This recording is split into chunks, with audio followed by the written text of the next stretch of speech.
ازيكم عاملين ايه؟ النهارده هنعمل مع بعض عجينة الكريب. عجينة سهلة وبسيطة جدا، مش بتاخد مننا وقت خالص، وكمان مش هنستخدم فيها البيض، وهنحشيها في الاخر كده حشوات بسيطة. بس قبل ما نبتدي متنسوش تعملوا لايك واشتراك للقناة، تشوفوا باقي الفيديوهات اللي عملناها مع بعض قبل كده. ويلا بينا نبتدي الطريقة.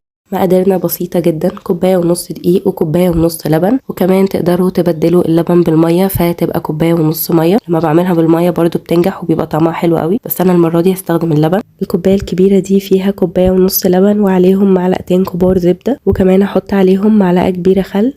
هنحطهم كلهم بقى على بعض في الخلاط او في البلندر كده، نضربهم مع بعض. وكمان هنضيف معلقه صغيره ملح ومعلقه صغيره سكر ونص معلقه صغيره فلفل اسود، ونضربهم كلهم مع بعض لحد ما نلاقي القوام بتاعهم متوسط كده. انا هنا حسيته تقيل شويه فزودت حوالي ربع كوبايه لبن.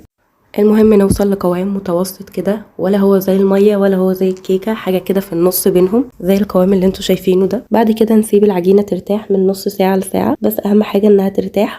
بعد كده بالنسبة للتسوية نجيب أكبر طاسة عندنا عشان نعمل فيها الكريب يبقى حجمه كبير، وندهنها دهنة زيت خفيفة. بين كل واحدة والتانية هندهن زيت، هنديها على الوش الأول كده لحد ما تحمر حاجة بسيطة قوي. بعد كده نقلبها على الوش التاني. وكمان لما نيجي نحط الكريب كل مرة ما تبقاش الطاسة سخنة قوي، يعني ما بين كل مرة والتانية نشيل الطاسة كده نص دقيقة من على البوتاجاز عشان ما يتلسعش أول ما ينزل. الطاسة تبقى حرارتها متوسطة، ويعني في معظم الأوقات أول واحدة دايما بتبوظ مني، بس بعد كده الباقي بيتظبط. فيعني ما تقلقوش لو لقيتوا أول واحدة مش مظبوطة، عادي جدا شيلوها وبعد كده ادهنوا دهنة زيت خفيفة وحطوا الكمية التانية، هتلاقوها اتظبطت معاكم وشكلها بقى حلو. وهنخلص الكمية كلها زي ما انتوا شايفين بنفس الطريقة، بس اهم حاجة النار تبقى متوسطة والطاسة تبقى متوسطة، متبقاش سخنة قوي. ونطلع الكريب اللي يطلع نحطه فوق بعضه كده على الطبق ونغطيه كمان عشان ما ينشفش مننا. هي دي بقى الكمية كلها اللي عملناها. عملنا حوالي بالمقدار ده 8 كريبات المفروض، فهي كمية حلوة جدا بالنسبة للمقادير اللي استخدمناها. بصوا طري جدا، ونقدر نشكله زي ما احنا عايزين نعمله كريب نعمله، عايزين نحشيه ونلفه رول هيبقى حلو برده معانا. المهم دلوقتي هنبتدي نحشيه حشوات بسيطة كده، اي حاجة موجودة عندنا بقى نقدر نحشيه بيها. انا هنا هعمل نوعين، هعمل نوع بالناجتس وواحد تاني بالبرجر. فجبنا الكريب اهو قسمناه نصين كده، حطيت كاتشب ومايونيز وعليه كابوتشا وعليه الناجت كمان كاتشب من فوق، وقفلنا الكريب مثلث كده. لو لقيتوه فاضي من فوق تقدروا بعد كده تحشوه بايديكم. بعد كده هنجيب بقى برضو الطاسة اللي عملنا فيها الكريب وندهنها بالزيت او بالزبدة، بتبقى حلوة قوي بالزبدة لو دهنتوه، ونحط الكريب عليه لحد ما ياخد اللون اللي احنا عايزينه. بصوا بقى هو ده شكله،